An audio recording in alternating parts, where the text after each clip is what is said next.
शेतकरी बांधवांनो नमस्कार। देशाचे लाडके आणि लोकप्रिय प्रधानमंत्री श्री नरेंद्र मोदी यांनी तिसऱ्यांदा प्रधानमंत्री पदाची शपथ घेतली आणि यातच शेतकऱ्यांसाठी मोठा निर्णय घेण्यात आलेला आहे। तर राज्यातील आणि देशातील शेतकऱ्यांसाठी 20,000 कोटी रुपये मंजूर करण्यात आलेले आहेत। तर आता या कोणत्या योजनेअंतर्गत करण्यात आलेले आहे आणि शेतकऱ्यांना 10 दिवसात हे कोणत्या योजनेचे पैसे जमा होणार आहे, संपूर्ण माहिती या ठिकाणी जाणून घेणार आहोत। त्यासाठी व्हिडिओ शेवटपर्यंत पहा। चॅनलवरती पहिल्यांदाच आला असाल तर चॅनलला सबस्क्राईब करून ठेवा। व्हिडिओ सुरू करूया।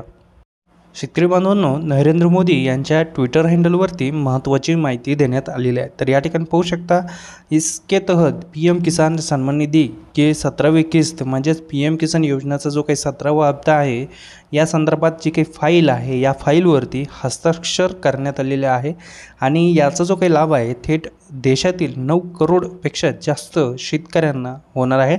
या संदर्भातील अपडेट आहे। शेतकरी बांधवांनो, या ठिकाणी पाहू शकता, नवीन सरकारने घेतलेला पहिला निर्णय शेतकरी हितासाठी सरकारची बांधिलकी दर्शवतो। याबाबत महत्त्वाचा अपडेट आलेला आहे। पंतप्रधानांनी पहिली स्वाक्षरी केलेली आहे आणि या पहिल्या स्वाक्षरीमध्ये शेतकऱ्यांसंबंधित निर्णय घेण्यात आलेला आहे। पीएम किसान सन्मान निधी योजनेचा 17वा हप्त्याबाबत अपडेट आलेला आहे। शेतकरी बांधवांनो, या ठिकाणी पाहू शकता, तिसऱ्यांदा पंतप्रधान म्हणून शपथ घेतल्यानंतर पीएम किसान सन्मान निधीचा 17व्या हप्त्याच्या अधिकृत करणाऱ्या पहिल्या फाईलवर पंतप्रधान नरेंद्र मोदी यांनी स्वाक्षरी केलेली आहे आणि या अंतर्गत 9.3 कोटी शेतकऱ्यांना लाभ होईल आणि यासाठी 20,000 कोटी रुपयाची वितरण करण्यात आलेले आहे।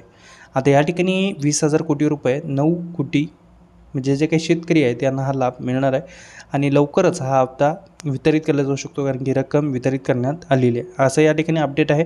अशाच कामाच्या अपडेटसाठी आपल्या यूट्यूब चॅनलला भेट देत राहा आणि चॅनल सबस्क्राईब केलं नसेल तर पटकन सबस्क्राईब करून ठेवा, जेणेकरून महत्त्वाचे अपडेट तुम्हाला तत्काळ पाहायला मिळेल। धन्यवाद।